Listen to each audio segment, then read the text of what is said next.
यो नित्यमच्युतपदाम्बुजयुग्मरुग्म व्यामोहदस्ततितराणि तृणाय मेने अस्मद्गुरोर्भगवतोऽस्य दयैकसिन्धोः रामानुजस्य चरणौ चरणं प्रबध्ये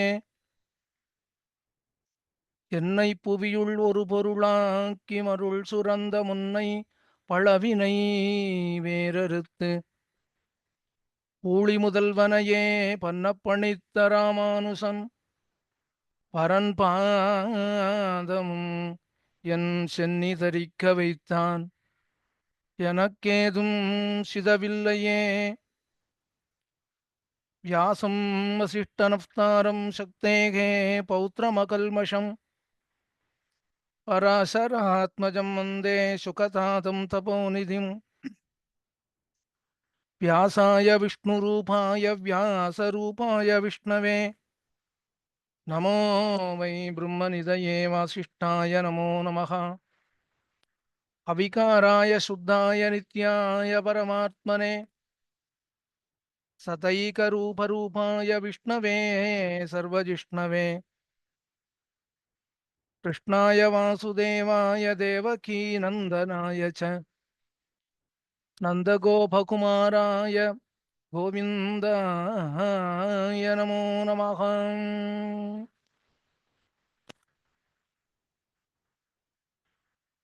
ஆச்சாரியன் சுவாமியினுடைய திருவடிகளில் அடியனுடைய பிரணாமங்களை விண்ணப்பிக்கிறேன்.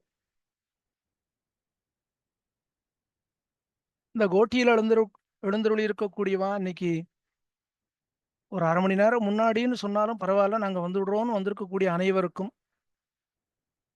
இதோ நாங்கள் வந்துட்டே இருக்கோம்னு சொல்றவாளுக்கும் எல்லாருடைய பிரணாமங்கள், எல்லாருடைய திருவடிகளிலும் அடியனுடைய பிரணாமங்களை விண்ணப்பித்துக் கொள்கிறேன்.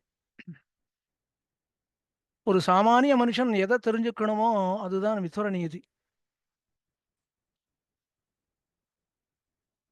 மகாபாரதத்துல எவ்வளவோ நீதிகள் சொன்னாலும் இந்த விதுர நீதிங்கிறது அதுக்குன்னு ஒரு தனி இடம் உண்டு. ஏன்னா கேட்கிறவன் பெரிய சக்கரவர்த்தி ராஜா, சொல்றவன் யாருன்னா அவன் இடத்துல வேலை பார்க்கிறவன். சொல்றவன் கொஞ்சம் கூட பயப்படல, தான் சொல்றது ராஜாவுக்கு உகப்பாக இருக்குமா, ராஜாவுக்கு இஷ்டமா இல்லையா, அதெல்லாம் அவன் விசாரமே படலை. திருதராட்டன் கேட்டான், விதுரா எனக்கு தூக்கம் வரலைன்னா. உடனே விதுரன் சொன்னான், உனக்கு தூக்கம் வரலைன்னா நீ இதெல்லாம் பண்ணி இருக்கணும்னு சொல்றான். அடுத்தவன் சொத்துக்கு ஆசைப்பட்டேன்னா உனக்கு தூக்கம் வராது. விபரீதமான ஆசை இருக்கிறவனுக்கு தூக்கம் வராது.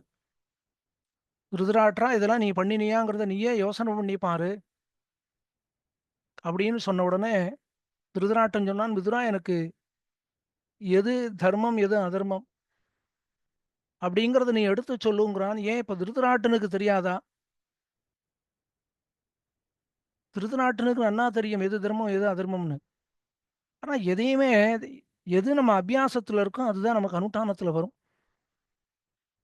அது என்ன சுவாமி அபியாசம்னா என்னது, அனுஷ்டானம்னா என்னதுன்னா, அபியாசம்னா ஸ்மரித்து கொண்டே இருக்கணும், சிந்தனை பண்ணிட்டே இருக்கணும். எதை நாம சிந்தனை பண்றோமோ அதுதான் நம்முடைய காரியங்கள்லயும் வரும். விதுரா எனக்கு தர்மம் எதுன்னு தெரிஞ்சாலும் என்னால் அனுஷ்டானம் பண்ண முடியலையே, அதனால நீ எடுத்து சொல்லும் நான். விதுரன் கவலைப்படாம சொல்றான். ஆரம்பத்திலேயே சொல்றான், படிச்சவன் யாரு, படிச்சவன் யாருன்னு தான் முதல்ல கேட்டான் திருதராட்டன். ஒருவேளை அவனுக்கே தன் மேல சந்தேகமா, அல்லது விதுரன் சொல்லட்டும் படிச்சவன் யாரு அப்படின்னு நாம் தெரிந்து கொள்ளலாம்னு ஆசைப்பட்டானா. படித்தவன் யார் என்று கேட்டான் திருதராட்டன். அதுக்கு சமாதானம் சொல்றான் விதுரன். இந்த விதுர நீதிங்கிறது 8 அத்தியாயங்கள். இந்த 8 அத்தியாயங்களையும் இந்த 4 காலக்ஷேபத்தில் நம்மால அனுபவிக்க முடியுமான்னா முடியாது. அதனால அடியேன் ஒவ்வொரு அத்தியாயத்திலிருந்தும் கொஞ்சம் கொஞ்சம் எடுத்துட்டு சொல்லிவிடுறேன். என்ன காரணம்னா விதுர நீதியில தனி மனுஷனுடைய தர்மம் என்ன, ராஜாவினுடைய தர்மம் என்ன, ஒரு தலைவன் எப்படி இருக்கணும், ஒரு குடும்பஸ்தன் எப்படி இருக்கணும், சன்னியாசியனுடைய தர்மம் என்ன, யாருக்கு சுகம் வரும், யாரை நாம சேர்த்துக்க கூடாது அப்படின்னு பறக்க நாம் அனைவரும் அன்றாடம் நம்முடைய அனுஷ்டானத்துல கொள்ள வேண்டிய தர்மங்களை சொல்றான். அதுல யார் பண்டிதன்னு கேட்டிருக்கான்னு அதுக்கு 10 உதாகரணங்களை சொல்லியிருக்கான் விதுரன். போன வாரம் அதோட தான் நிறுத்தினோம். யார் பண்டிதன் அப்படின்னா, நமக்கு ஒரு பொருள் கிடைக்காது அப்படின்னு உறுதியாக தெரிந்தால் அதுல ஆசை வைக்காதவன் யாரோ அவன் பண்டிதன். அழகான வார்த்தை. இது மட்டும் நமக்கு அனுதானத்தில் இருந்து அடுத்த ஆத்துல இருக்கிறவன் ஒண்ணு பண்றான்ட்டு நாம ஒண்ணு பண்ணணும்னு ஆரம்பிக்கிறோம். நமக்கு பண்ணவும் தெரியல. அவன் பண்றானேன்னு நம்ம பண்ண முடியுமாங்கிறதான யோஜனையும் இல்லை. அதுவும் இந்த விதரண இதுல இன்னொரு விஷயம் என்னன்னா, எல்லாம் ஸ்ட்ரைட்டா இருக்கு. அதாவது நம்ம கட்டப்பட்டு புரிஞ்சுக்கணுங்கிறதுனால இல்ல. இப்ப பாரு, அடுத்தவனுடைய உனக்கு முடியாதது அப்படிங்கறது நீ ஆசைப்பட்டேன்னா நீ பண்டிதன் இல்லை. அப்ப படித்தவன் யாரு? என்னால இது முடியாதுன்னு தெரிந்து கொண்டால் அதற்கு ஆசைப்படக்கூடாது.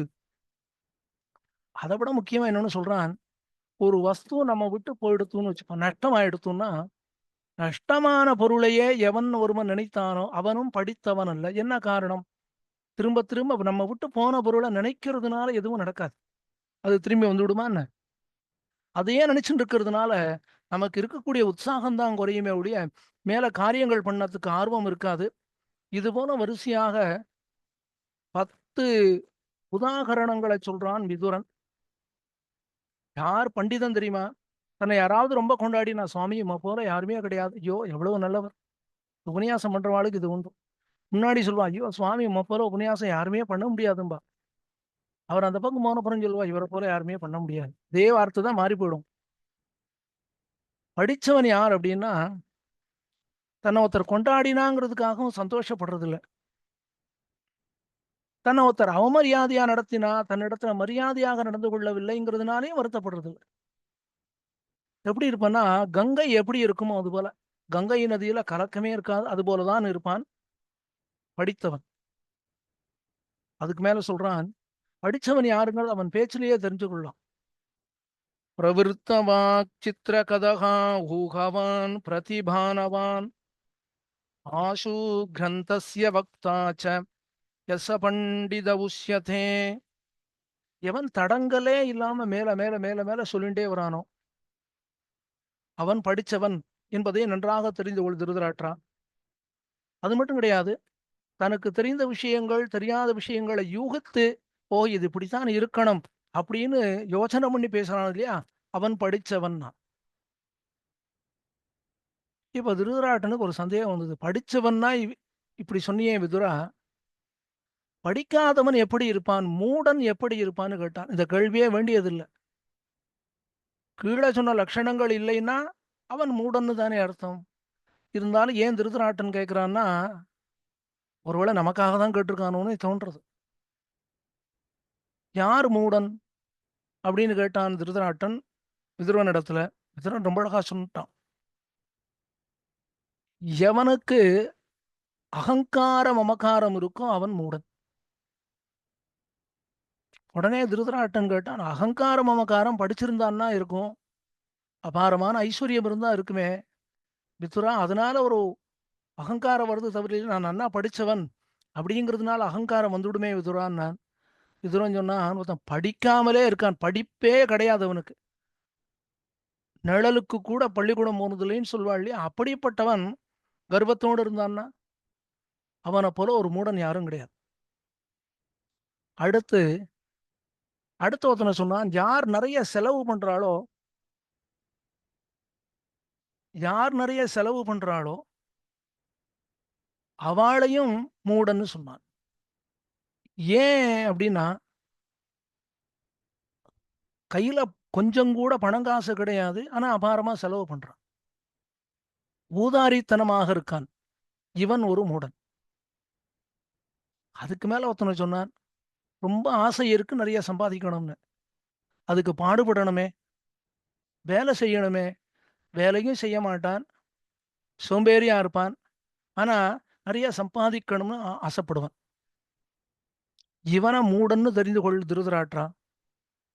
இது கூட பரவாயில்ல, அடுத்து இன்னொன்னு சொன்னான், ஸ்வம் அர்த்தம் ய பரித்யஜ்ய பரார்த்தம் அனுதிஷ்டதி மித்யா சரதி மித்ரார்த்தே யஸ்ச மூடஹ ச உச்யதே. எவன் தன்னுடைய தர்மத்தை விட்டுட்டு அடுத்தவன் தர்மத்தை பண்றானோ அவனை முட்டாள்னு தெரிஞ்சுக்கோ. எவன் பொய் பேசுறானோ, எவன் கபடமாக இருக்கானோ அவனையும் முட்டாள்னு தெரிஞ்சுக்கோ. அடுத்து சொல்றான், மூடனுக்கு அடுத்து இன்னொரு லட்சணம் சொன்னான். ஒரு காரியத்தை ஆரம்பிச்சோம்னா வேகமா பண்ண தெரியணும், சுருக்கமா பண்ண தெரியணும், நன்னா பண்ண தெரியணும். இப்படி பண்ண தெரியாதவன் மூடன். காரியத்தை ஆரம்பிச்சு மேல மேல பண்ணிட்டே இருக்கான், அவன மூடன் அப்படிங்கிறான். அடுத்ததாக இன்னொரு அடையாளம் சொல்றான். எவன் எந்த ஒரு காரியத்தை ஆரம்பிச்சாலும் திருடமான புத்தி இல்லாம இது நடக்குமா, இது நடக்குமா அப்படின்னு சந்தேகப்படுறான் இல்லையா, அவனும் மூடன். அடுத்து இன்னொருத்தனை சொன்னான், காரியம் ஆரம்பிக்கணும், ஏற்பாடு பண்ணிட்டே இருக்கோம், ஏற்பாடும் பண்ணி ஆயிடுத்து, காரியத்தை ஆரம்பிக்க வேண்டியதானே, இல்லை ஆரம்பிக்கலாம், இல்லை ஆரம்பிக்கலாம் அப்படின்னு சொல்லிட்டே இருக்கானே, காரியத்தை ஆரம்பிக்காம பேச்சு மட்டும் இருக்கு இல்லையா, அவனும் மூடன். சம்சாரயதி கிருத்தியானி சர்வத்திர விசிகித்சதே சிரம் கரோதி ஷிப்ராப்தே சமூடோ பரதர்ஷபஹா. ரொம்ப முக்கியமா இன்னொரு விஷயம் சொல்றான்.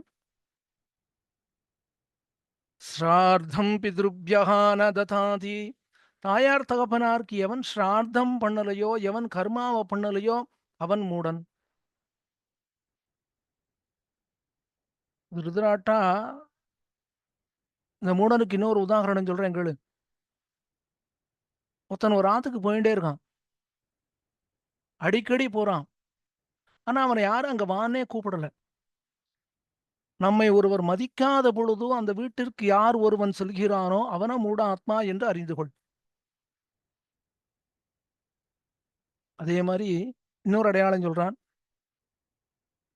நம்ம இடத்துல ஒரு காரியத்தை எப்படி பண்ணணும்னு கேட்காத பொழுது நாமவே போய் இந்த காரியத்தை இப்படி பண்ணலாமே, இப்படி பண்ணினா நல்லா இருக்குமே அப்படின்னு சொல்றோம் இல்லையா, அதுவும் மூடத்தனம். அநாகூத பிரவிசதி அப்ருஷ்டோ பகுபாஷதே அவிஸ்வஸ்தே விஸ்வசிதிகி மூடச்சேதா நராதமஹா. தான் தப்பு பண்ணிட்டும் அடுத்தவனை தப்பு பண்ணினாயின்னு எவன் சொல்றானோ அவன் மூடன்.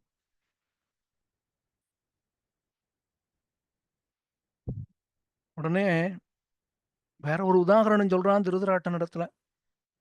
திருதராட்டா, மூடனை விட இன்னொருத்தன் இருக்கான். அவனுக்கு பாறாங்கல் போல மனசு. அவன் யாரு தெரியுமா? தன்னிடத்துல வேலை செய்யறவனுக்கு எதுவுமே கொடுக்காம தான் மட்டும் நன்னா சாப்பிடுறான். தான் உடுத்தின்னு இருக்கிற வஸ்தமோ, தனக்கு இன்னைக்கு இருக்கக்கூடிய ஐஸ்வர்யம் எல்லாம் தன்னிடத்துல வேலை செஞ்சு வாழால தனக்கு கிடைச்சது அப்படிங்கிறத தெரிந்து கொண்டும் அவர்களுக்கு எதையும் கொடுக்காமல் இருக்கான் இல்லையா, அவனை போல கடினமானவன் அந்த உலகத்துல யாருமே கிடையாது. விதுரா, நீ மூடன் யாருன்னு சொன்னாய், பண்டிதன் யாருன்னு சொன்னியே, நான் எதை பண்ணணும், இல்ல இல்ல வேண்டாம், நான் எதை பண்ணக்கூடாதுன்னு சொல்லு. இது ரொம்ப அழகான கேள்வி. ஏன்னா இதை நீ பண்ணக்கூடாதுன்னு சொல்லிட்டா நம்ம பண்ணாம இருக்கலாம்.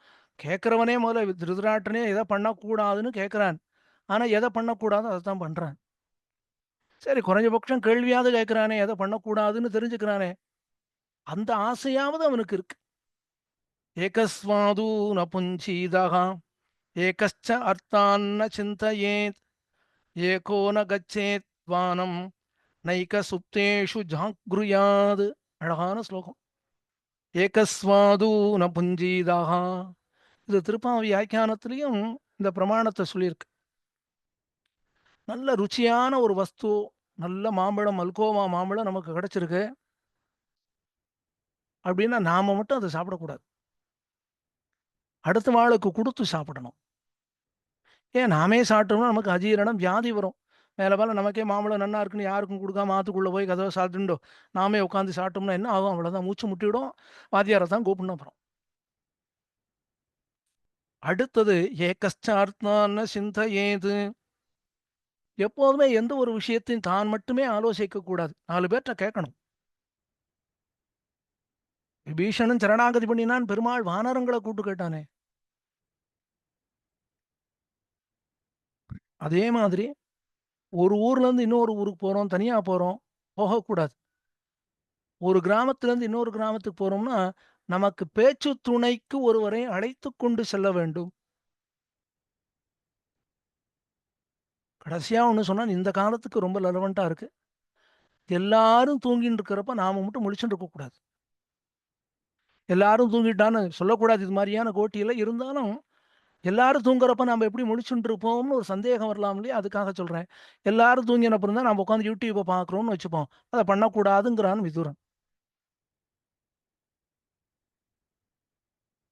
விதுரா, பொறுமைன்னா என்னது? விதுரன் சிரிச்சான். திருதராட்டா, ரொம்ப அழகான கேள்வி கேட்டிருக்கியே! ஆனா ஒரு விஷயம் சொல்றேன் திருதராட்டா. இந்த உலகத்துல பொறுமையோடு இருக்கிறவன எல்லாரும் சக்தி இல்லாதவன்னு நெனச்சுக்கிறா. இந்த பொறுமையோட ஒருத்தன் இருக்கானே அவனுக்கு ஒரே ஒரு தோஷம் தான் இருக்கு. பொறுமையோடு இருக்கிறவனுக்கு தோஷம் இருக்குமான்னா, ஒரே ஒரு தோஷம் உண்டுங்கிறான். என்ன தோஷம்னா, இவன் ரொம்ப பொறுமையா இருக்கான். இவன் எதுக்கும் ஆகாதவன். இவன் எத சொன்னாலும் வாய மூடிட்டு தான் இருப்பான். நாம என்ன பண்ணினாலும் பேசாம தான் இருப்பான். அதுக்கு என்ன காரணம்னா, இவனிடத்துல சக்தி இல்ல. இவனிடத்திலே சக்தி இருந்தா நம்ம பேசினா வாய மூடின்னு இருப்பானா? அப்படின்னு பொறுமை இல்லாதவன, பொறுமையோடு இருக்கிறவன பார்த்து லோகம் பேசும். அப்ப பொறுமையோடு இருக்கிறவனுக்கு என்னதுன்னா, ஒரே ஒரு தோஷம் தான். ஜனங்கள், பொது ஜனங்கள் அவன் எதுக்கும் பிரயோஜனம் இல்லாதவன்னு நெனச்சு விடுவா. ஆனா திருதராட்டம் ஒண்ணு சொல்றேன் கேளு. க்ஷமா குணோ யசக்தானாம் சக்தானாம் பூஷணம் க்ஷமா. க்ஷமா வசீகிருதிர்லோகே க்ஷமயா கின்ன சாத்யதே. ஒரு மனுஷனுக்கு எது அலங்காரம்னா, பொறுமைதான் பெரிய அலங்காரம். பொறுமைதான் உயர்ந்த குணம். பொறுமை இருந்தா இந்த லோகத்தையே வசப்படுத்தி விடலாம். ஏன்? பொறுமை இருந்தா உலகத்துல பண்ண முடியாதுன்னு எதுவுமே இல்லையே! உடனே திருதராட்டன் கேட்டான், "விதுரா, பொறுமை இல்லைன்னா என்ன ஆகும்னா, அந்த குலமே நசிஞ்சு போயிடும். குலம் அழிந்து விடும்னான்."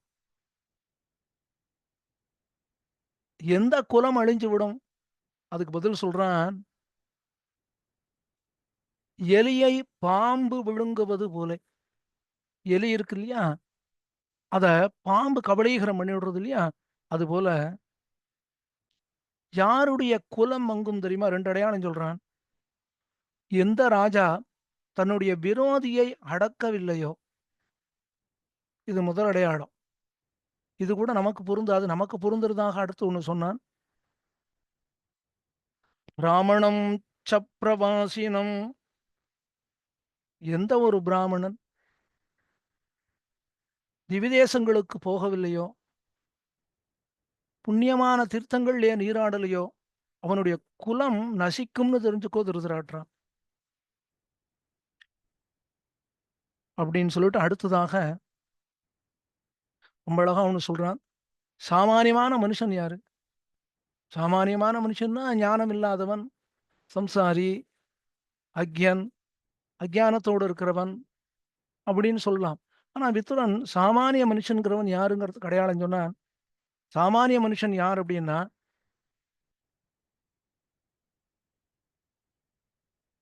எல்லாரும் ஒருத்தன கொண்டாடினா, இந்த சாமானிய மனுஷன் அவன போய் கொண்டாடுவான்.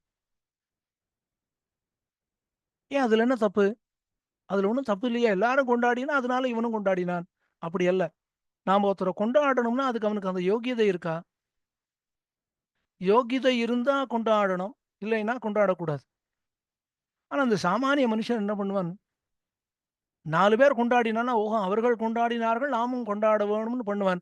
அப்போ இவனுக்குன்னு சுயமான ஒரு சிந்தனை இருக்காது. அடுத்தவன் பண்றத பார்த்துட்டு பண்ணுவான்.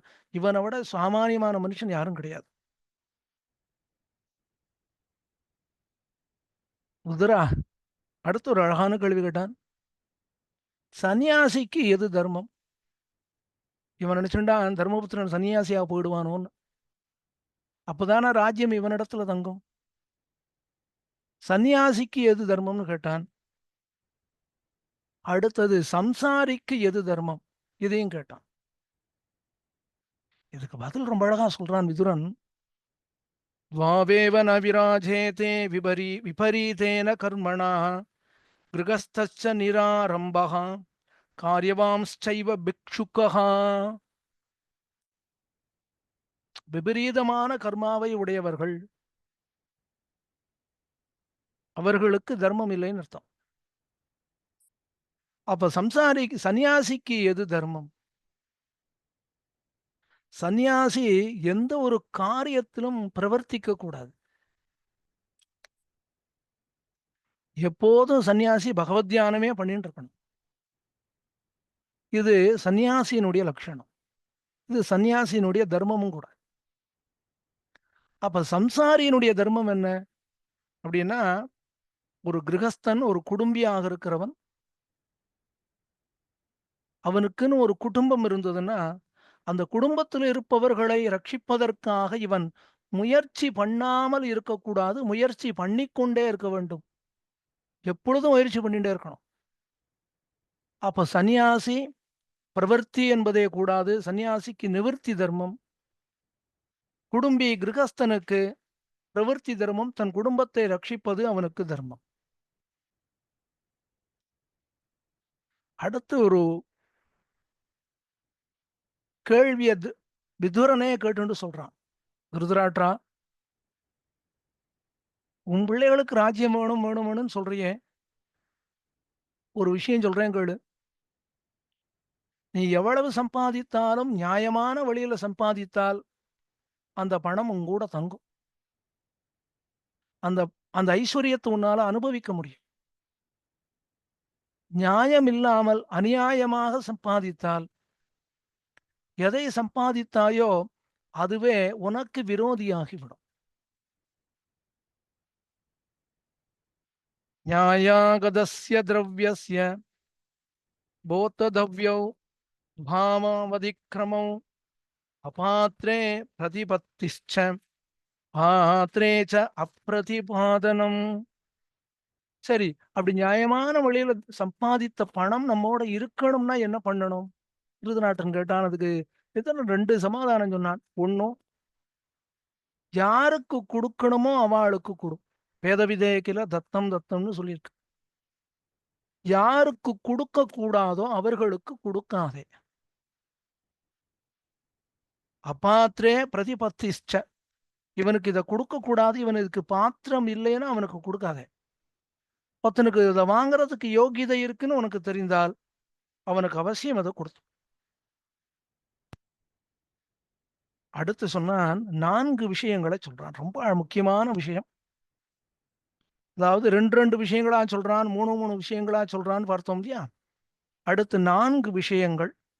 4 விஷயங்கள்ல ஒரு ராஜா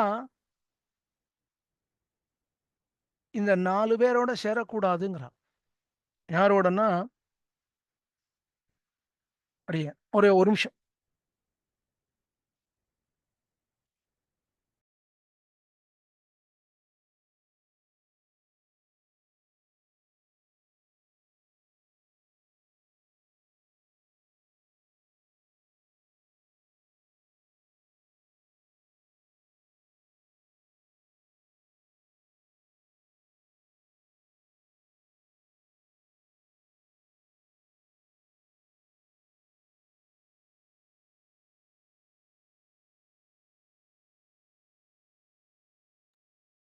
க்ஷமிக்கணும். கோட்டியார் எல்லாரும் க்ஷமிக்கணும்னு பிரார்த்திக்கிறேன்.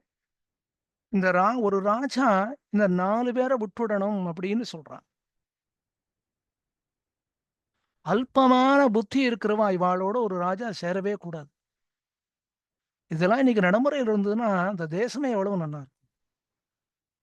அடுத்ததாக, சீக்கிரமா பண்ண வேண்டிய காரியத்தை ரொம்ப தாமதிச்சு பண்றான் இல்லையா, அவங்கூடயும் ஒரு ராஜா, இதுன்னா உடனே இது ராஜாவுக்கு தானேன்னு வச்சுக்க கூடாது. ஒரு குடும்பத்து தலைவன் குடும்பத்துக்கு ராஜா, ஒரு நாட்டுக்கு தலைவன் நாட்டுக்கு ராஜா. அதனால இத குடும்ப தலைவர், குடும்பத்தினுடைய எஜமானர் அப்படின்னு வச்சுக்கலாம்.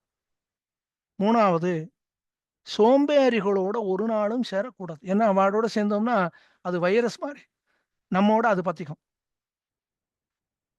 அடுத்ததாக, வேலையே செய்யாம வேலையே செய்யாம இருக்கான், தன்னை தானே ஸ்தோத்திரம் பண்ணிக்கிறான் இல்லையா, அவங்கூடயும் ஒரு ராஜா சேரக்கூடாது அப்படின்னு. இதுக்கு அடுத்ததாக ரொம்ப அழகா ஒரு விஷயம் சொன்னான். ஒரு கிரகஸ்தன், அதாவது ஒரு ஒரு ஆத்துல, ஒரு கிரகத்துல 4 பேர் எப்பொழுதும் இருக்கணுங்கிறான். 4 பேர் எப்பொழுதும் இருக்கணும்னா, ஜாயிண்ட் ஃபேமிலிங்கிற கான்செப்ட்டே போன காலத்துல இப்ப இருக்கோம். ஆனா விதுரன் சொல்ற இந்த விஷயத்த நாம கொஞ்சம் அனுஷ்டானத்துல கொண்டு வந்தோம்னா, அந்த குடும்பங்கள் எவ்வளவு நன்னா இருக்கும் அப்படிங்கிறத புரிஞ்சுக்கலாம். இப்ப சொல்றான், "சத்வாரி தே தாத கிருஹே வசந்தோ ஸ்ரியாபிஜுஷ்டஸ்ய கிருஹஸ்த தர்மே விருத்தோ ஞாதிः அவசன்ன குலீனः சகா தரித்ரோ பகினீ ச அனபத்யா." ரொம்ப அழகான வார்த்தை, இன்னைக்கு நமக்கு ரொம்ப தேவையானது. நம்முடைய குடும்பத்துல இந்த 4 பேர் எப்பொழுதுமே இருக்கணும். யார் இருக்கணும்னா, முதல்ல சொல்றான், விருத்தோ ஞாதி, அதாவது நம்முடைய பங்காளின்னு சொல்றோம் இல்லையா, ஞாதி, வயசானவனாக இருக்கணும். அவன் எப்போதும் நம்முடைய இருக்கணும். அடுத்ததாக நல்ல குலத்துல பிறந்தவனா இருக்கணும். ஆனா பந்துக்களே இல்லாம அவனை ஆதரிக்கிறதுக்கு யாரும் இல்லாதவாளா இருக்கணும். அவனும் நம்மோட இருக்கணும். 3வதாக நம்முடைய சிநேகிதன், ஆனா பரம தரித்திரனாக இருக்கான். அவனும் நம்மோட இருக்கணும். 4வது நம்முடைய சகோதரி. அவள் எப்படி இருக்கணும்னா, புத்திரபாக்கியம் இல்லாதவளாக, அதாவது தன்னை யாருமே பார்த்துக்க முடியாது. இவள பார்த்துக்கிறதுக்கு யாருமே இல்லையே அப்படின்னு ஒரு சகோதரி இருக்காள் இல்லையா, அவளையும் கூட்டிக் கொண்டு வந்து நாம் வைத்துக் கொள்ள வேண்டும். உடனே ஒரு கேள்வி வரும், எதுக்கு சுவாமி வாழலாம்? அம்மாத்துல ஏற்கனவே இடம் இல்லாம இருக்கு, இவாளையும் எதுக்கு சேர்த்துக்கணும் அப்படின்னு கேள்வி வருது இல்லையா? அதுக்கு சமாதானம் இது திருதராட்டனே கேட்டுட்டான். சமாதானம் சொன்னான் விதுரன். முதல்ல என்ன சொல்றான், வயசான பங்காளின்னா அவன் எதுக்காக அந்த குடும்பத்துல இருக்கணும்னா, வயதான பங்காளினா நம்மோடு உடன் பிறந்தவன். அப்ப நம்ம இந்த குடும்பத்துல பெரியவா என்ன என்ன தர்மங்களை பண்ணினான்னு நன்னா தெரியும். அந்த தர்மங்கள் எல்லாம் நமக்கு எடுத்து சொல்லிட்டே இருப்பான். அப்படின்னா அந்த இடத்துல என்ன இருக்கும், அந்த ஹிடன் மீனிங் அப்படின்னு ஒண்ணு சொல்லுவா. திருதராட்ரா, உனக்கு நான் பங்காளியை போல உனக்கு தர்மங்கள் எடுத்து சொல்றேன் பாரு. இது போல குடும்பத்துல ஒருத்தன் இருக்கணும். அடுத்தது, 2வதாக நல்ல குலத்துல பிறந்தவனா இருக்கணும். ஆனா அவனுக்கு பந்துக்கள் யாரும் இல்ல. அவனும் நம்மிடத்துல இருக்கணும். என்ன காரணம்னா, அப்படி நல்ல குலத்துல பிறந்து சாத்வீகமாக இருக்கிறவன் நம்முடைய குழந்தைகளுக்கு எது நல்லதோ, எது சாத்வீகமோ அதை சொல்லிண்டே இருப்பான். 2வது. 3வது, சிநேகிதன், பணங்காசு இல்லாதவன். அவன் ஏன் நம்மோட இருக்கணும்னா, நமக்கு எப்பொழுதும் ஹிதம், நன்மையே சொல்வன். ஏன்னா நம்முடைய சிநேகிதனாக இருக்கான். அவனிடத்திலேயே ஒண்ணும் கிடையாது. அதனால அவன் நம்ம விட்டு எங்கேயும் போக முடியாது. நமக்கு நல்லதை சொல்வன். இதெல்லாம் புரியறது. 4வதாக ஒண்ணு சொன்னான். எதுக்காக சகோதரி, அதுவும் குழந்தை இல்லாதவள், அவள் ஏன் நம்மோட இருக்கணும்னா, இதுதான் ரொம்ப முக்கியம். நம் வீட்டுல இருக்கக்கூடிய, நம்முடைய கிரகத்துல இருக்கக்கூடிய வஸ்துக்கள் இதெல்லாவற்றையும் ஜாக்கிரதையா பார்த்துக்கிறது யாரு தெரியுமா?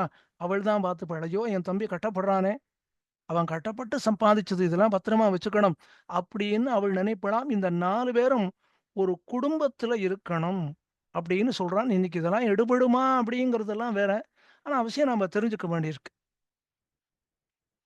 அடுத்து ஒண்ணு கேட்டான், ஒரு கர்மாவ பண்றோம்னா எப்படி பண்ணணும்னா, ஆடம்பரமாக ஒரு கர்மாவ பண்ணினா பலன் கிடையாது. கர்மாவ கர்மாவாக பண்ணு. ஆடம்பரமாக பண்ணாதே. நான் இத பண்ணிட்டேன்னு பெருமையோடு பேசாதே. அந்த பெருமையோடு பேசக்கூடிய கர்மா கர்மாவே அல்ல. 4 விஷயம் சொன்னான்.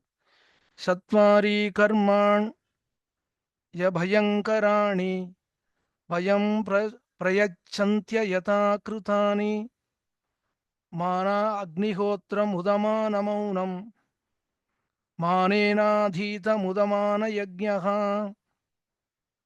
4 விஷயம் சொல்றான். இந்த 4ம் நம்முடைய பயத்தை போக்கும் அப்படிங்கிறான். 4ம் பயத்தை போக்கும். எப்போன்னா, ஸ்ரத்தையா பண்ணி ஆடம்பரமாக பண்ணாத பொழுது. இந்த 4மே நாம ஏன் பண்றோம்னா, நமக்கு உண்டான பயம் போக வேண்டும் என்பதற்காக. பயம் போக வேண்டும் என்பதற்காக பண்ணக்கூடிய இந்த 4, அத ஆடம்பரமாக பண்ணினோம்னா, பயம் போகாது. புதுசா பயம் வந்து சேரும். அந்த 4 என்னதுன்னா, முதல்ல சொன்னான் அக்னிஹோத்திரம். இத ஆடம்பரமா பண்ணாதே. 2வது மௌனம். ஒரு சிலர் பண்ணுவா, நான் பேசலைன்னு 2 நாள் 1 நாள் பேசாம இருந்தான்னா, அப்புறம் 10 நாள் விடாம பேசின்ட்டு இருப்பா. அது மட்டும் கிடையாது, நான் மௌன விரதம் இருக்கேன்னு ஊர்ல இருக்கிறவ எல்லாருக்கும் சொல்லுவா. 3வது அத்யயனம். நீ பாடம் சொல்லிக் குடுக்குறாய் அப்படின்னா, நான் சொல்லிக் குடுக்குறேன். என்னுடைய ஸ்டூடண்ட். அது வந்து அகங்காரம் இல்லாம சொல்லிண்டா பெருமையோட சொல்லிக்கலாம். சாத்வீகமாக இருந்ததுன்னா தவறு கிடையாது. இங்க ஆடம்பரமாக பண்ணினா தவறுன்னு சொல்றான் விதுரன். 4வதாக ஹோமங்கள், யாகங்கள். இது ஆடம்பரத்தோடு பண்ணினோம்னா, ஒரு நாளும் அதனால உனக்கு ஸ்ரேயஸ் உண்டாகாது. அது மட்டும் கிடையாது. உனக்கு உன்னுடைய பயம் போகாது. உனக்கு பயம் வந்து சேர்ந்துடும். அடுத்த கேள்வி கேட்டான், "திருதராட்ரா, இன்னைக்கு நீ இவ்வளவு தடுமாற்றத்தோட இருக்கியே, இந்த காரியம் நீ பண்ணினியான்னு பாரு. இவாளெல்லாம் தினமும் சேவிச்சியா?" அப்படின்னு கேட்டான். திருதராட்டன் கேட்டான், "யார சேவிக்கணும்னு சொல்றாய் விதுரா?" சொன்னான். 5 பேர சொல்றான். "பஞ்சாக்னயோ மனுஷ்யேன பரிச்சர்யா பிரயத்னதः பிதா மாதா அக்னிர் ஆத்மா ச குருஷ்ச பரதர்ஷபः." 5 பேர். திருதராட்டம் அந்த 5 பேரை தினமும் சேவிச்சியாடா? முதல்ல கேட்கிறான் தகப்பனார். மானசீகமாவது சேவிக்கணும். தினமும் காலையில எழுந்த உடனே தாயார் தகப்பனார மானசீகமாக ஒரு இடத்துல இருக்கா, நாம் ஒரு இடத்துல இருக்கலாம். சேர்ந்து இருக்க முடியாத சூழ்நிலையாக இருக்கலாம். எவ்வளவோ காரணங்கள் இருக்கு. அது விசாரம் கிடையாது. ஆனா மானசீகமா சேவிக்கலாமே. படுக்கையிலேருந்து எழுந்த உடனே பெருமாள தியானம் பண்ணணும்னு சொல்லியிருக்கு. ஹரி, ஹரி, ஹரின்னு சொல்லிட்டு எழுந்திருக்கணும்னு சொல்லியிருக்கு. சொல்லிட்டு எழுந்த உடனே தாயார் தகப்பனார் சேவிக்கலாமே. இந்த சரீரம் அவ குடுத்தது. இந்த ஜென்மா அவ குடுத்ததுன்னு தாயார் தகப்பனார் சேவிக்கலாமே. அதச் சொன்னான். 3வதாக அக்னி. ஏன்னா, நம்ம இந்த ஜென்மாவுல இருக்கோம்னா, அக்னி பகவான் இல்லாம நம்ம இந்த ஜென்மா எதுவுமே இல்ல. அதனால அக்னி பகவான் அது மட்டும் கிடையாது இன்னொன்னும். கிருஹஸ்தனுக்கு அக்னி கர்மா நெறைய சொல்லியிருக்கு. அதனால அக்னிய தினமும் சேவிக்கணும்னு சொன்னான். அடுத்ததாக ஆத்மா. ஆத்மாவை எதுக்கு சேவிக்கணும் நான்? இந்த ஆத்மாவுக்குள்ள அந்தர்யாமியாக எம்பெருமான் பரமாத்மா இருக்கான் இல்லையா? அதனால ஆத்மாவ சேவிக்கணும் நான். அடுத்ததாக 5வதாக சொன்னான் தன்னுடைய ஆச்சாரியன். இந்த 5 பேரையும் திருதராட்ரா தினமும் நீ சேவித்தாயானால் உனக்கு ரொம்ப ரொம்ப நல்லதுன்னான். அடுத்ததாக சொல்றான் திருதராட்ரா 6 விஷயங்கள சொல்றான் இப்ப. திருதராட்டா ஒரு மனுஷனுக்கு 6 தோஷங்கள் வருதுன்னு. 6 தோஷங்கள் எப்படி? ரொம்ப அழகா சொன்னான். "ஷட்தோஷோ புருஷேணேஹ ஹாதவ்யா பூதிமிச்சதா நித்ரா தந்த்ரா பயம் குரோதः ஆலஸ்யம் தீர்க்கசூத்ரதா." அதாவது உனக்கு திருதராட்டா நெறைய சம்பாதிக்கணும்னு ஆசைப்பட்டேன்னா, நெறைய ஐஸ்வர்யம் வரணும்னு ஆசைப்பட்டேன்னா, இந்த 6 தோஷத்தையும் நீ விடணும்னா. அப்படின்னா என்ன அர்த்தம்? திருதராட்ரா, நீ இந்த தோஷங்கள் எல்லாம் வச்சுண்டு ஆசைப்படுறாய். அதுவும் யாரு? பாண்டு புத்திரர்களுக்கு உண்டான ராஜ்யத்த நீ ஆசைப்படுறேங்கிறான். இந்த பதில்கள நாம எப்படி பார்க்கணும்னா, திருதராட்ரா இதெல்லாம் உனக்கு நன்னா சேரும்டா. நீ இந்த குணங்களோட இருக்காய்ன்னு அப்படி இன்டைரக்ட்டா விதுரன் சொல்றான். ஏன்னா ராஜா இல்லையா கேட்கிறவன், அவனுக்கு புரியணுங்கிறதுக்காக. அப்போ ஐஸ்வர்யம் வேணுங்கிறவன் என்ன பண்ணணும்னா, முதல்ல அதிக நேரம் தூங்கக்கூடாது. இங்க தூக்கம்னா என்னது? கண்ண மூடின்னு தூங்குறோமே அது இல்ல. அக்ஞானம்ங்கிறதே ஒரு தூக்கம். அதுல தானே திருதராட்டன் இருக்கான். 2வது சோம்பல். ஐஸ்வர்யம் சம்பாதிக்கணும்னு நினைக்கிறவன் பாடுபட்டுண்டே இருக்கணும். சோம்பல் இருக்கக்கூடாது. 3வது பயம் இருக்கக்கூடாது. ரொம்ப ரொம்ப முக்கியம். 4வது இருக்கவே கூடாதது கோபம். 5வது முயற்சியே பண்ணாம இருக்கிறது. 6வது பண்ணணும்னு ஆரம்பிச்சு அந்த காரியத்த எவ்வளவு தாமதமா பண்ண முடியுமோ, அவ்வளவு தாமதமா பண்றது. திருதராட்டா இந்த 6 தோஷங்களும் ஒரு மனுஷனிடத்துல இருந்தால், அவனுக்கு ஒரு நாளும் ஐஸ்வர்யம் வராது. அடுத்து ஒண்ணு சொல்றான். அடுத்து 6 விஷயங்களாக சொல்றான். திருதராட்டா ஒரு உடைஞ்ச படகு இருக்கு. அந்த படக படகோட்டி வச்சுக்கணும். ஆனா அதுவே உடைஞ்சு போயிடுத்து. இனிமே பிரயோஜனம் இல்லையே! அப்ப அந்த படக கடல்ல தள்ளி விட்டுரும். இனிமே எனக்கு பிரயோஜனம் இல்லைன்னு. அதுபோல அந்த உலகத்துல 6 பேர் இருக்கா பிரயோஜனம் இல்லாதவா. அவாளையும் நீ விட்டுடணும்னா. திருதராட்டன் கேட்டான், யார் அந்த 6 பேர் அப்படின்னான். முதல்ல சொல்றான், வேதாத்தியனம் பண்ணி திரும்ப திரும்ப தீர்வ சொல்லி அது அனுசந்தானம் பண்ணாத ரித்விக். அவன் கூட சேர்வதும் கூடாது, அவனை விட்டுடும். குடும்பத்தில் இருக்கக்கூடிய தன்னுடைய பிரஜைகளை காப்பாற்றாத குடும்பத் தலைவன். 3வது பிரியமா பேசாத பத்தினி. 4வது பசுக்களை எங்கேயோ மேய விட்டு ஊர் சுத்துறான் இல்லையா, மாடு மேய்க்கிறவன் அவன். அப்ப இது அந்த காலங்கிறதுனால பசு மாடுகள்னா, ஏன்னா பழைய காலத்துலலாம் ஒருத்தனுக்கு ஐஸ்வர்யம் எவ்வளவுன்னா பசு மாடுகளை வச்சுதான் அவனுக்கு இவ்வளவு ஐஸ்வர்யம் உண்டுன்னு சொல்லுவான். அதனாலதான் இப்படி சொல்லியிருக்கான். இன்னைக்கு நாம் இதை எப்படி பார்க்கணும்னா, வேலை செய்ய வேண்டிய காலத்துல வேலை செய்யாம ஊரை சுத்துறவன். அடுத்ததாக முக்கியமா ஒருத்தனை சொல்றான், இந்த க்ஷவரம் பண்றவன் ஒருத்தன் இருக்கான் இல்லையா, அவனை சொல்றான். க்ஷவரம் பண்ண வேண்டிய காலத்துல க்ஷவரம் பண்ணாமல் எங்கேயோ காட்டுல சுத்தின்னு இருந்தான்னா அவனையும் அவனை விட்டு நாம விலைகிடணும்னா 5 பேர் அடுத்து 6வதாக ஒருத்தனை சொல்லணும். பிதுரஞ்சனான் 6வதாக யாருன்னா, நன்றாக பாடம் தெரிந்தவர், நல்ல ஞானத்தோடு இருக்கக்கூடிய ஒரு ஆசிரியர் குரு தன்னிடத்துல வந்து பாடம் கேட்கிறவாளுக்கு பாடம் சொல்லலைன்னா அவரையும் விட்டுடணும் அப்படின்னு சொல்றான் விதுரன் திருதராட்டன் இடத்துல. அடுத்து ஒரு 6 விஷயங்களை சொல்றான். எது இந்த உலகத்திலேயே சுகம்? எது சுகம்? எது சொர்க்கம் அப்படின்னா, நாம எது ஆசைப்பட்டோமோ அது கிடைச்சா நமக்கு சொர்க்கமா தான் இருக்கு, அது சுகமா இருக்கு. ஆனா இங்க சுகத்துக்கு அடையாளம் இதை சொல்லல. எது சுகம் அப்படின்னா, தினமும் பாடுபட்டு சம்பாதிக்கிறான் இல்லையா, அந்த தனம் வருதே, அந்த ஐஸ்வர்யம் உண்டாகிறது இல்லையா, அதனால ஒருத்தனுக்கு சுகம் உண்டாகும். 2வது எவ்வளவு ஐஸ்வர்யம் உண்டானாலும் வியாதி இல்லாம இருக்கணுமே, அப்பதானே அனுபவிக்க முடியும். வியாதி இல்லாதவன், இது 2வது. 3வது ரொம்ப பிரியமா இருக்கக்கூடிய பத்னி. அபாரமான பணங்காசு இருக்கு, வியாதி இல்லாம இருக்கான், ஆனா பிரியமா பேசுற பத்னி இல்லைன்னா அவனுக்கு சுகம் இல்லையே. 4வது பிரியமா பேசக்கூடிய பத்னி மட்டும் கிடையாது, பேசுறதுல பிரியமா இருக்கிறது இல்ல, உண்மையாகவே அவள் பிரியத்தோடையும் இருக்கணும், இது 4வது. 5வது தன்னுடைய பிள்ளை தான் சொன்னதை கேட்கிறான் அப்படின்னா தனக்கு அடங்கிய பிள்ளையாக இருந்தான்னா அவனுக்கும் சுகம் உண்டு. 6வதாக தான் படிச்ச படிப்பு அவனுக்கு ஐஸ்வர்யம் கொடுத்ததுன்னா அதை விட இந்த உலகத்துல சுகம் எதுவும் இல்லை. படிச்ச படிப்பு ஒன்றும், வேலை பார்க்கறது ஒன்றும், ஒண்ணுமே புரியலையே, எனக்கு இஷ்டமே இல்லையேன்னு சொல்லாம அவன் ஒருத்தன் எந்த வித்யையை கத்துக்கொண்டானோ அந்த வித்யை அவனுக்கு ஐஸ்வர்யத்தை கொடுக்குமானால் இதை விட அந்த உலகத்துல சுகம் எதுவும் கிடையாது. அர்த்தாகமோ நித்யம் அரோகிதாச்ச பிரியாச்ச பாரியா பிரியவாதிதாச்ச பஷ்யஸ்ச புத்திரஹ அர்த்தகரீச்ச வித்யா க்ஷக்ஷீவலோகஸ்ய சுகானி ராஜன். சரி, அடுத்ததாக நாம் யாரை மறக்க கூடாது.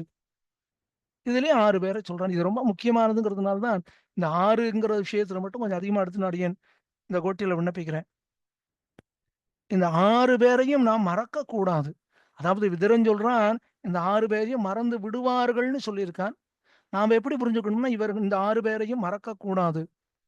யார் அப்படின்னா, விவாகமானவன் தாயாரை மறக்க கூடாது.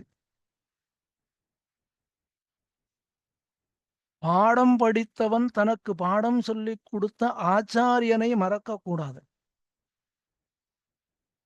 பத்தினியோடு சுகமாக இருந்தவன் அந்த சுகம் கிடைக்காது என்பதாலே அந்த பத்தினியை மறக்க கூடாது. தனக்கு உபகாரம் வேண்டும் என்று ஒருவனிடத்திலே கேட்டு உபகாரத்தை பெற்று அந்த உபகாரத்தை பெற்றவுடனே தனக்கு யார் உபகாரம் பண்ணினார்களோ அவர்களை மறப்பது கூடாது. நதி, அதை தாண்டி அக்கறைக்கு போனோம், அந்த இடத்துல ஓடக்காரன் இருக்கான், தோணி இருக்கு, அக்கறைக்கு போனோம். அக்கறைக்கு போன உடனே இந்த படகோட்டியே மறந்தோம், படகையும் மறந்துட்டோம் இல்லையா, அப்படி இருக்கக்கூடாது. ஏன் காரணம்னா, மீண்டும் அக்கறையிலிருந்து இக்கரைக்கு வரணும். ஆறாவதாக சொன்னான், வியாதி இருக்குன்னு வைத்தியனிடத்துல போனோம், மருந்து கொடுத்தார், சாப்பிட்டோம். வியாதி பூரணமா குணமா எடுத்தோம்னா அந்த வைத்தியனை மறக்கக்கூடாது. அப்படின்னு என்ன அர்த்தம்? கிருதஜதையோடு, அவர்கள்ட்ட நன்றியோடு இருக்க வேண்டும் அப்படின்னு சொன்னான். ஒரு மனுஷனுக்கு எதெல்லாம் தோஷத்தை கொடுக்கும், அவனுக்கு நாசத்தை கொடுக்கும் அப்படின்னா 8 தோஷங்களை சொல்றான். இதே 6 விஷயங்களை இன்னும் நிறைய விஷயங்களை சொல்லியிருக்கான். வியாதியே இல்லாம இருக்கிறது, கடன் இல்லாம இருக்கிறது, அடிக்கடி வெளியூர் போய் சுத்திண்டே இல்லாம இருக்கிறது. இந்த 3ம் இல்லாமல் இருந்தால் சுகம் உண்டாகும். சரி, அடுத்து இன்னொரு 3 சொல்றான். சாத்வீகமான சிந்தனை, சாதுக்களோடு சேர்வது, தன் அடுத்தவர்கள் சொல்வதை கேட்காமல் தன் புத்தியினாலே ஜீவனம் பண்ணுவது, இருக்கும் நாள் பயம் இல்லாமல் இருப்பது. இந்த 3ம் ஆக 3 3 6. இந்த 6ம் ஒரு மனுஷனுக்கு சுகத்தை கொடுக்கும்னா. அடுத்து 8 விஷயங்களை சொல்ல போறான். 8 விஷயங்கள் என்னன்னா, ஒரு மனுஷனுக்கு இதெல்லாம் நாசத்தை உண்டாக்கும்னா.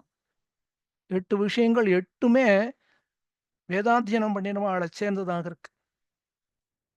எவன் வேதாத்தியனம் பண்ணின பிராமணர்களை தூஷிக்கிறானோ அவன் நாசமடைவான். எவன் வேதாத்தியனம் பண்ணின வேத வித்துக்களோடு விரோதம் பண்ணுகிறானோ அவனுக்கு நாசம் உண்டாகும். எவன் அவர்களுடைய ஐஸ்வர்யத்தை அபகரிக்கிறானோ அவர்களுக்கு நாசம் உண்டாகும். எவன் வேதாத்தியனம் பண்ணின வேத வித்துக்களை வதம் பண்ண வேண்டும், கொன்றுவிட வேண்டும் என்று நினைக்கிறானோ அவனும் நாசமடைவான். யார் அந்த வேதாத்தியனம் பண்ணினவர்களை மற்றவர்கள் கேளனமாக பேசினால் அதை கண்டு சந்தோஷப்படுகிறானோ அவனும் நாசமடைவான். வேதாத்தியனம் பண்ணினவர்களை யாரேனும் கொண்டாடினால் அதை பார்த்து எவன் ஒருவன் துக்கப்படுகிறானோ அவனும் நாசமடைவான். எவன் தான் பண்ணக்கூடியதான நல்ல கர்மாக்களிலே, யாகங்கள், ஹோமங்களிலே நன்றாக வேதத்தை அத்தியனம் பண்ணினவர்களை கூப்பிடாமல் இருக்கிறானோ அவனும் நாசத்தை அடைவான். யார் ஒருவன் ஒருவர் உஞ்சவருத்தி பண்ணி ஜீவனம் பண்ணும் பொழுதோ அவர் உஞ்சவருத்தி பண்ணி இவ்வளவு ஜீவனம் பண்ணினாரா என்று அசூயைப்படாமல் இருக்கிறானோ, அசூயைப்பட்டால் அவனுடைய குலமும் நாசமாகும். திருதராட்டா, உனக்கு சுகமே இல்லை, தூக்கம் வரலைன்னு சொன்னீங்க. சுகம் உண்டாகணும்னா என்ன பண்ணணுங்கிறத நான் சொல்றேன் கேளு. ரொம்ப அழகா சொன்னான். நல்ல சிநேகிதாளோட சேரணும். 2வது, அபாரமான ஐஸ்வர்யத்தோட இருக்கணும். அடுத்ததாக, தான் பெத்த குழந்தைய மார்போட ஆலிங்கனம் பண்ணிண்டா அதை காட்டிலும் சுகம். இதுக்கெல்லாம் உதாரணம் சொல்லலாம். ஆனா இப்படியே ஒன்னொன்னுக்கும் சொன்னோம்னா நமக்கு இருக்கக்கூடிய அவகாசங்கிறது ரொம்ப ரொம்ப குறைச்சல். 4வது, நம்மிடத்துல பிரியமாக பேசக்கூடியவாளோடு சேர்ந்து இருப்பது. 5வது, தேவையான காலங்கள்ல நம்மோடு பிரியமாக பேசக்கூடியவர்கள். 6வது, தன்னுடைய கோட்டியில தான் தலைவனாக இருப்பது. 7வது, தான் ஆசைப்பட்டது எதுவோ அதை அடைந்து விட்டான் என்றால். 8வதாக, நிறைய பேர் சேர்ந்திருக்கா, அந்த கூட்டத்துல இவனை கூட்டி எல்லாரையும் இவனுக்கு மரியாதை பண்ணினான். ஹே திருதராட்ரா, இந்த 8ம் யாரிடத்துல இருக்கோ அந்த மனுஷனுக்கு சுகம் உண்டு. விதுரா, 8 குணங்களை சொன்னி சுகம் உண்டுனியே, எனக்கு இன்னொன்னு சொல்லு. எவனை எல்லாரும் கொண்டாடுவா? ஒருத்தன் இந்த இடத்துல இருக்கானா அவனை பத்தி உலகமே பேசணும்னா அவனிடத்துல என்னென்ன குணங்கள் இருக்கணும்னா, விதுரன் சொன்னா, திருதராட்டம் அதுக்கும் ஒரு 8 உண்டு. என்ன தெரியுமா? நல்ல ஞானம் இருக்கணும். அஷ்டௌ குணாக புருஷம் தீபயந்தி பிரக்ஞா ச கௌல்யஞ்ச தமஸ்ருதம் ச பராக்கிரமஸ்ச பகுபாஷிதா ச தானம் யதாசக்தி கிருதஜதா ச. 8 பேர். இந்த 8 குணங்கள் இருக்கணும். நான் நல்ல அபாரமான ஞானம் இருக்கணும். அப்படி ஒருத்தன் இருந்தான்னா, அவன் எங்க இருந்தாலும் அவன் தனியா தெரிவான். நல்ல குடும்பத்துல பிறந்திருக்கு. ஆச்சாரிய வம்சத்துல ஒருத்தர் அவதாரம் பண்றார். ஆச்சாரியன் குடும்பத்துல பிறந்தான்னே சொல்லக்கூடாது. ஆச்சாரியன் என்பவன் யார்? ஆச்சாரியன் எம்பெருமானே ஆச்சாரியனாக வந்து அவதாரம் பண்ணினார்ன்னு தான் நம்ம சம்பிரதாயத்துல பெரியவா சொல்றா. உறங்கும் பெருமாளே உலாவும் பெருமாளாக வந்தார். ஆச்சாரியன் யாருன்னா, வேற யாரும் கிடையாது. ஸ்ரீரங்கத்துல பள்ளி கொண்ட எம்பெருமானே ஆச்சாரியன். அந்த வசந்த ஆச்சாரிய வம்சத்துல பிறந்தவர்னா, அவள் உலகமே கொண்டாடுமே. 3வது அடக்கம் இருக்கணும். எவ்வளவு படிச்சிருந்தாலும், அடியேன் அடியேன் எவன் ஒருவன் இராய்க்கிறானோ அவன். 4வது அபாரமான படிப்பு இருக்கணும். அதுக்கு மேல ஆச்சரியமான பராக்கிரமம் இருக்கணும். முக்கியமா ஒண்ணு சொல்றான், அதிகமா பேசாம இருக்கணும். அதுக்கு அடுத்தது ஒண்ணு சொல்றான். 2 விஷயங்கள் சொன்னான் அதுக்கு அடுத்து. தன்னால முடிஞ்சது எதுவோ அத தானம் பண்ணணும். தனக்கு உபகாரம் பண்ணினவாள மறவாம இருக்கணும். திருதராட்டிரா இந்த 8 குணங்கள் தர்மபுத்திரன்ட்ட இருக்கு. அதனால தான் உலகமே அவன கொண்டாடுறது. இந்த 8 குணங்கள் உன் பிள்ளைட்ட இருக்கா? அப்படிங்கிறத நீயே நன்னா யோசனை பண்ணி பாரு திருதராட்டா அப்படின்னா. விதுரா, அப்போ தர்மபுத்திரன உத்தமன்னு சொல்றியா நீ? ஆமாம். திருதராட்டிரன் உத்தமன். அப்ப உத்தமன்னு சொன்னா அவனுக்கு எப்படிடா அவன தெரிஞ்சுக்கிறது? ஏன் தர்மபுத்திரன் உத்தமன்னு சொன்னா அடையாளம் தெரியலையா? சரி இருந்தாலும் நான் சொல்றேன் கேளு. யார் உத்தமன் தெரியுமா? ஏதோ ஒருத்தரோட பேசினார். ஏதோ அபிப்பிராய பேதம் உண்டானது. ஏதோ ஒரு வாக்குவாதம் உண்டானது. சண்டையே வந்துடுத்து. சண்டை வந்ததுன்னா ஏதோ வார்த்தைகள் வந்துடுத்தோ அப்படின்னா, அதையே நினைச்சுட்டு இருக்கக்கூடாது. அப்படியே விட்டுடணும் அத. ஏதோ அபிப்பிராய பேதம் ஏதோ தெரியாம சொல்லிட்டேன். சுவாமி அடியேன க்ஷமிக்கணும். அப்படின்னு எவன் இருக்கானோ அவன் தான் உத்தமன். எவனுக்கு அபாரமான ஐஸ்வர்யம் கிடைச்சும் கர்வம் இல்லாம இருக்கானோ அவன் உத்தமன். 3வது ஐயையோ! நம்மட்ட ஐஸ்வர்யம் இருக்குன்னு தெரிஞ்சா எல்லாரும் வந்து உபகாரம் பண்ணுங்கோன்னு கேட்பாளேங்கிறதுக்காகவே தரித்திரனாக ஒருத்தன் நடிக்கிறான் இல்லையா? அவன். அவன் உத்தமன் கிடையாது. நான் தானம் பண்றேன். என்கிட்ட இருக்கிறதெல்லாம் குடுக்குறேன். அப்படின்னு சந்தோஷமா இருக்கான் இல்லையா? அவன் உத்தமன். நான் இவ்வளவு நாளா தர்ம காரியங்கள் பண்ணினேன். எனக்கு கட்டம் வந்துடுத்தே என்பதற்காக தவறான காரியங்களை பண்ணாமல் இருப்பவன். ராமாயணத்துல பெருமாள் சொல்றான் தாயாரிடத்துல. இதே வார்த்தைய. இந்த குணங்கள் யாரிடத்துல இருக்கிறதோ, அவன உத்தமன்னு இந்த உலகம் கொண்டாடுறது. திருதராட்டான் தர்மபுத்திரன் எவ்வளோ வசந்தவன்ங்கிறதுக்கு இன்னொரு அடையாளம் சொல்றேன் கேளு. அபாரமா படிச்சவா. விதுரனையே மகா பிராக்யகா அப்படின்னு வியாசர் சொல்றார். அந்த விதுரன் யார் பேரறிஞர் அப்படிங்கிறதுக்கு அடையாளம் சொல்றான். ஒரு சிலர் ரொம்ப ஆடம்பரமா இருப்பா. ஒண்ணுமே இருக்காது. ஆனா பட்டாட்டோபோ பயங்கரகாங்கிற மாரி ஆடம்பரமா இருப்பா. எத பார்த்தாலும் ஆசைப்படுவா. அஞ்ஞானத்தோடு இருப்பா. மோகத்தோடு இருப்பா. தன்னை விட தன்னிடத்துல இல்லாதது அடுத்தவனிடத்துல இருந்தா அத பார்த்து பொறாமப்படுறவா. பண்ணக்கூடாத பாவ காரியங்கள பண்றவா. ராஜாங்கத்துல இருக்கிறவாளோட சண்டை போடுறவா. அடுத்தவாள பத்தி கோள் சொல்றவா. தன்னோடு இருக்கக்கூடிய ஜனங்கள விரோதிக்கிறவா. வேண்டாத பானங்கள் மதுபானம்லாம் சொல்றா இல்லையா? அதெல்லாம் பண்றவா. கொஞ்சம் புத்தி மாறாட்டத்தோடு இருக்கிறவா. சர்வாத்மனா அனுஷ்டானங்களே விபரீதமான அனுஷ்டானங்களோடு இருக்கிறவா. இவாளோடு சேராம இருக்கணும். இவாளோட பேசாம இருக்கிறவன் தான் பேரறிஞன்.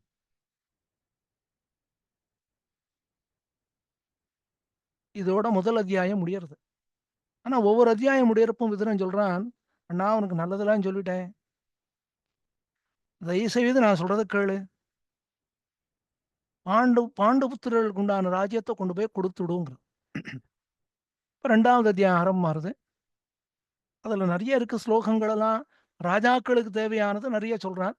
இருந்தாலும் நமக்கு அனுஷ்டானத்துக்கு என்ன வேணுமோ அத மட்டும் அடியே இந்த கோட்டியில விண்ணப்பிக்கிறேன். இன்னைக்கு லோகம் எப்படி இருக்குன்னா, எந்த நேரத்துல எத சாப்பிடுறோம்னே தெரியல. பிடிச்சிருந்ததுன்னா ஃப்ரிட்ஜ்ல வச்சு 4 நாள் சாப்பிடுறோம். அது சரியா தவறாங்கிற விசாரம் இந்த இடத்துல வேண்டாம். விதுரன் சொல்றான், எத சாப்பிடணும், எத சாப்பிடக்கூடாது. கண்ணன் பெருமான் கீதையில சொன்னான். அர்ஜுனா உன்னுடைய ஆகாரம் சுத்தமா இருந்ததுன்னா, உன்னுடைய ஜென்மா சுத்தமா இருக்கும்டா. விதுரன் சொன்னான், உனக்கு எத சாப்பிட முடியுமோ, எத சாப்பிட்டா ஜெரிக்குமோ, அதத்தான் நீ சாப்பிடணும் திருதராட்ரா.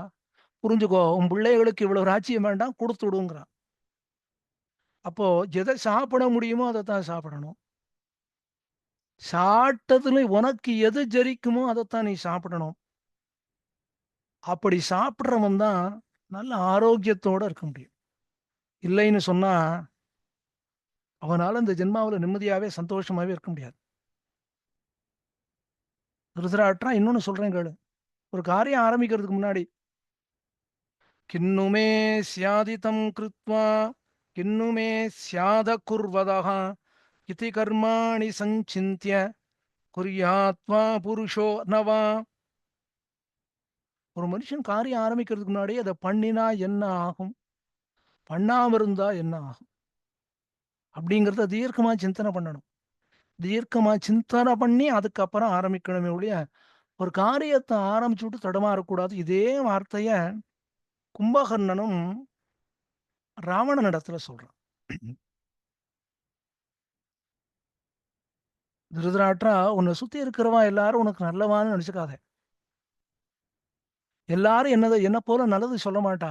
ஆனா ஒண்ணு சொல்றேன் கேளு. உன்ன சுத்தி இருக்கிறவா யார் எப்படி இருந்தாலும், அவ எது பேசுறாளோ, அதுலருந்து சாரமானத நீ எடுத்துக்கலாமே."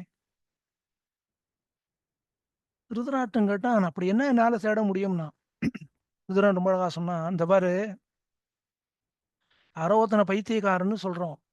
புலம்புறான்னு சொல்றோம். கிடையாது. அவன் புலம்புற வார்த்தைகள்ல கூட உனக்கு சாரமான விஷயம் கிடைக்கும் திருதராட்ரா. யாரையும் குறைவாக நினைத்து விடாதே. குழந்தை மாறி மாறி பேசும். ஆனா அதுல கூட ஏதோ ஒரு சாரமான விஷயம் இருக்கும். இது எப்படி சாத்தியமாகும்னா?" உடனே விதுரன் சொன்னான், "திருதராட்டா, ஸ்வர்ணம்னு ஒண்ணு இருக்கு. அது எங்கேருந்து வந்திருக்கு? தங்கம்ங்கிறது எங்கேயோ கல்லுல இருந்து தானே எடுத்திருக்கா. அதுபோல உன்னை சுத்தி இருக்கிறவா என்ன என்ன காரியம் பண்ணினாலும், அத எது சாரமாக இருக்கோ, அதத்தான் நீ எடுத்துக்கொள்ள வேண்டும்." அடுத்து ஒரு கேள்வி கேட்கிறான் திருதராஷ்டிரன். "யாரை யார் காப்பாற்றுகிறார்கள்?"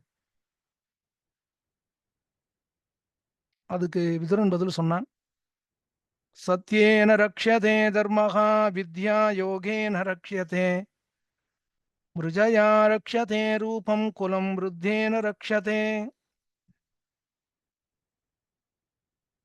திருதராட்டா, ஒரு மனுஷன் தர்மத்தை விடக்கூடாது. தர்மத்தை எப்படி ரட்சிக்கலாம் தெரியுமா?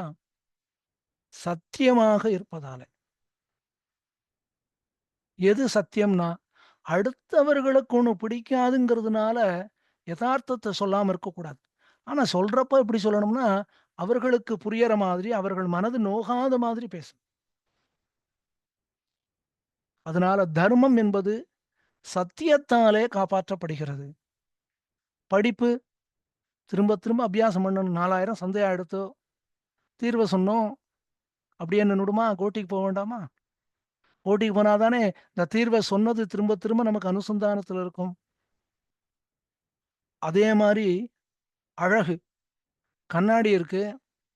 அதுல அழுக்கு சேர்ந்துண்டே இருந்ததுன்னா, அத அப்பப்ப சுத்தம் பண்ணிண்டே இருந்தா தான் அந்த அழகு இருக்கும்.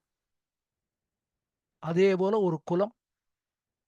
உன்னுடைய குலத்துல திருதராட்ரா உனக்கு முன்னாடி இருந்தவா தர்மத்தோடு இருந்தா, அவ அந்த குலத்த காப்பாத்தினா. ஒரு குலத்த ஒருவன் காப்பாத்தணும்னா, அவனுடைய நல்ல நடத்தை இருக்கணும். அப்போ ஒருவனுடைய நடத்தை ஒரு குலத்தை காப்பாற்றுகிறது. "விதுரா, எனக்கு தூக்கம் வரலைன்னு ஏதாவது வியாதியா இருக்குமோ?" "என்ன வியாதியா இருக்கும்?"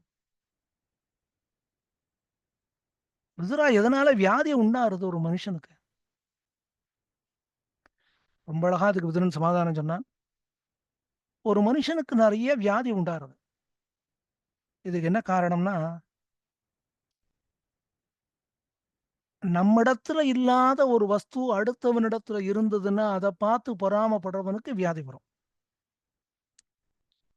அடுத்தவனுடைய ஐஸ்வர்யத்த பார்த்து பொறாமப்படுறவன், அடுத்தவன் ரொம்ப நன்னா இருக்காளே நாம இல்லையேன்னு அவர்களுடைய நிலையை பார்த்து, அவர்களுடைய சமிருத்திய பார்த்து பொறாமப்படுறவன், அவாளுக்கெல்லாம் அபாரமான சக்தி இருக்கே எனக்கு இல்லையேன்னு பொறாமப்படுறவன், அவாளுக்கு மேல மேல ஐஸ்வர்யமா கொட்டுறது ஈஸ்வர கிருபை இருக்கு எனக்கு அதிர்ஷ்டமே இல்லையேன்னு அவர்கள பார்த்து பொறாமப்படுறவன், அவாள எல்லாரும் ஸ்தோத்திரம் பண்றாளே என்ன யாரும் பண்ணலையேன்னு நினைக்கிறவன், இவாளுக்கு நிறைய வியாதி வரும்னா துரியோதனனுக்கு இந்த வியாதி தான். ராஜசூய யாகம் நடந்தது, தர்மபுத்திரனை எல்லாரும் கொண்டாடினா, அத பார்த்தப்பதான் துரியோதனனுக்கு பொறாம உண்டானது. அதனாலதான் சூதாட்டம்னு ஆரம்பிச்சான். சரி விதுரா, அதெல்லாம் இருக்கட்டும். மணி 7:27 ஆயிடுத்து. இன்னும் 2 நிமிஷம் 3 நிமிஷத்துல உபன்யாசத்தை முடிக்கணும். ஒண்ணே ஒண்ணு சொல்லு, யார் இந்த லோகத்தை ஜெயிக்க முடியும்? ரொம்ப அழகா சொன்னான்னு இதுக்கு பதில். இது நம்ம ஃபாலோ பண்ணிட்டோம்னா நிச்சயமா வெற்றி உண்டுங்கிறத எடுத்துக்கலாம். சபாஜிதா வஸ்திரவதாம் இஷ்டாசா கோமதா ஜிதா அத்வாஜிதோ யானவதா சர்வம் ஷீலவதா ஜிதம். நிறைய பேர் கூடியிருக்கிற ஒரு பெரிய சபை, ஒரு அசம்பிளி, நிறைய பேர் இருக்கா. அந்த இடத்துக்கு போனோம்னா நன்னா அந்த இடத்துக்கு எப்படி போகணுமோ அதற்கு ஏற்றவாறு அலங்காரம் பண்ணி கொண்டு போக வேண்டும். கோட்டி இருக்குன்னா அழகா அதுக்கு ஒரு 16 வேஷ்டி, மயில்கண் வேஷ்டி, அப்படி போனவனை பார்த்து எல்லாரும் கொண்டாடுவா. அப்போ நன்னா சபைக்கு போறோம்னா அந்த சபைக்கு ஏற்றவாறு வஸ்திரங்கள் தரிச்சுண்டு போகணும். அடுத்ததாக சொன்னான், நன்னா நிறைய சாப்பிடணும்னு ஆசைப்படுறவனுக்கு பசுமாடு நிறைய இருந்ததுன்னா அவனுடைய இஷ்டத்துக்கு அவனுக்கு போஜனம் கிடைக்கும். ரொம்ப தூரம் இங்கிருந்து ஒருத்தன் போகணும், எப்படி போறது அப்படின்னா அவனிடத்துல வாகனம் இருக்கணும். விதுரன் சொல்றான், வாகனம் மட்டும் சொல்லல, அந்த வாகனம் நல்ல வாகனமாக இருக்கணும்னு. உடனே திருதராட்டம் கேட்டான், விதுரா இதெல்லாம் சரி, இந்த லோகத்தையே ஜெயிக்கணும்டா, அதுக்கு என்ன பண்ணலாம்? நான் விதுரன் ஒரே ஒரு பதில் சொன்னான், சர்வம் ஷீலவதாஜிதம். ரொம்ப அழகான வார்த்தை. திருதராட்டா, நீ எத்தனை தடவை கேட்டாலும் அந்த ஒரு பதில் தான். எவனுக்கு ஒழுக்கம் இருக்கோ, எவனுக்கு நல்ல நடத்தை இருக்கோ, எவனுக்கு நல்ல ஞானம் இருக்கோ, ஞானம் மட்டும் கிடையாது, எவனுக்கு அனுஷ்டானம் இருக்கோ அவனே இந்த உலகத்தை ஜெயிக்க முடியும் அப்படின்னு சொல்றான். இது 2வது அத்தியாயத்துல ஏறக்குறைய பாதி வந்திருக்கும். மணி சரியா 7:30 மணி ஆறுது. இத்தோட அந்த உபன்யாசத்தை முடிக்கணும். நமக்கு சரியா 1 மணி நேரம் தான் அவகாசம். இருக்கிற அவகாசத்துல யதாசக்தி இதை வந்து இது ஒரு உபன்யாசமா கூட அடியேன் பண்ணல. காரணம் என்னன்னா, உபன்யாசம்னு பண்ணினா அப்புறம் ஒன்னொன்னுக்கும் ஒரு உதாகரணம் சொல்லிட்டோம்னா, அந்த உதாகரணம் கோட்டியில இருக்கிறவா எல்லாருக்கும் தெரிஞ்ச உதாகரணங்கள் பல இடங்கள்ல இருக்கலாம். அதை அடியேன் மேபி ரெலவெண்ட்டா அந்த இடத்துல எடுத்து சொல்றதாக இருக்கலாம். அதை விட நமக்கு என்ன முக்கியம்னா, விதுரன் தன் நீதியாக என்ன சொன்னான்ங்கிறத தெரிஞ்சுக்கிறது தான் முக்கியம். அதனால தான் அடியேன் ஆல்மோஸ்ட் இது ஒரு கேள்வி பதில் அப்படிங்கிற மாதிரியே அடியேன் சொல்லிட்டு வரேன். ஏன்னா இப்படி சொன்னால் கூட 2வது அத்தியாயம் தான். இன்னும் 2 காலக்ஷேபம் இருக்கு. அதுக்குள்ள இதை முடிக்க முடியுமானா முடியாது. இருந்தாலும் விதுரநீதி அப்படின்னா என்னதுங்கிறத நாம தெரிந்து கொள்ளக்கூடிய ஒரு பெரிய பாக்கியத்தை, அதுவும் இப்ப ரொம்ப முக்கியமானது என்னன்னா, சாதுர்மாசிய காலம் இது. ஜியாக்கள், ஆச்சாரியாக்கள் எல்லாம் விரதம் இருக்கக்கூடிய காலம். விரதம் மட்டும் கிடையாது, அவசியம் அந்த காலத்துல அவளே ஹிதமான விஷயங்கள் எல்லாம் உபதேசம் பண்ணுவா. எல்லாரையும் கேட்க சொல்லுவா. அப்படி நமக்கு பரமபாக்கியமாக நம்முடைய ஆச்சாரியன் சுவாமி நமக்கு எது ஹிதமோ அதை நாம கேட்கணும்னு இப்படி ஒரு பாக்கியத்தை நமக்கு பண்ணி கொடுத்திருக்கார். அந்த சுவாமியினுடைய திருவடி வாரங்களில் அடியனுடைய பிரணாமங்களை தெரிவித்துக் கொண்டோம். எழுந்தருளி இருக்கக்கூடிய கோட்டியாருடைய திருவடிகளிலே பிரணாமங்களை தெரிவித்துக் கொண்டோம். அடியனுடைய பரமாச்சாரியராக வழங்கக்கூடிய ஸ்ரீரங்கம் கோவில் வித்வான் சுவாமி, அந்த சுவாமியினுடைய தேனே மலரும் திருவடிகள், அந்த திருவடிகளுக்கும் அடியனுடைய பிரணாமங்களை தெரிவித்துக் கொண்டோம்.